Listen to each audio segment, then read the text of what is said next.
کچھ لڑکوں نے ایک ویڈیو بنائی ہے کہ انہوں نے کیا کیا کہ ایک لڑکے کو بٹھایا کسی جگہ پر مانگنے کے لیے، تو اس کے پاس سے ایک لڑکی گزری، اس لڑکی سے اس نے کچھ مانگا، اس لڑکی نے نہیں دیا۔ پھر دوسری لڑکی گزری اس کے پاس سے، اس نے کچھ مانگا اور اس نے بھی نہیں دیا۔ پھر اس کے بعد ایک لڑکا گزرا تو اس سے کچھ مانگا، اس نے، اس لڑکے کے پاس جو کچھ تھا اس نے دیا۔ تو دینے کے بعد یعنی پانی تھا اس کے ہاتھ میں، جب پانی اس نے دیا تو اس آدمی نے پانی کو کھولا اور کھول کر اس کے ہاتھ پر چھڑکا، اور اس کا ہاتھ جو مڑا ہوا تھا وہ صحیح ہو گیا، صحیح اور تندرست ہو گیا۔ تو اس ویڈیو سے انہوں نے یہ سبق دینا چاہا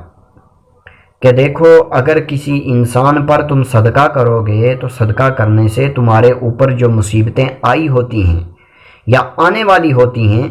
تو وہ مصیبتیں ٹل جاتی ہیں۔ حدیث میں بھی ہے کہ صدقہ بلاؤں کو دور کرتا ہے، مصیبتوں کو دور کرتا ہے، مصیبتوں کو ٹالتا ہے، اور آنے والی جو انسان پر مصیبتیں ہوتی ہیں ان کو ختم کرتا ہے۔ تو اللہ کے راستے میں خرچ کرنا انسان کو دنیا میں بھی فائدہ دیتا ہے اور آخرت میں بھی فائدہ دے گا، آخرت میں بہت بڑا فائدہ ملے گا۔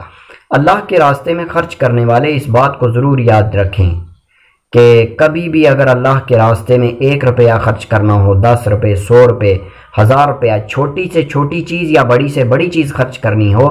وہ ہمیشہ وہی چیز خرچ کرنی چاہیے جو انسان کو خود پسند ہو۔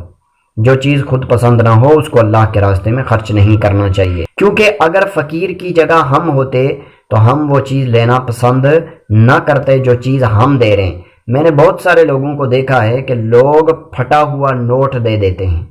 تو یہ کتنی ہی بڑی غلط بات ہے کہ ہم اللہ کے راستے میں خرچ بھی کر رہے ہیں اور بیکار چیز خرچ کر رہے ہیں۔ تو اس سے نہ دینا ہی اچھا تھا، اس لیے میرے اس پیغام کو اپنے دلوں میں ضرور بٹھائیں۔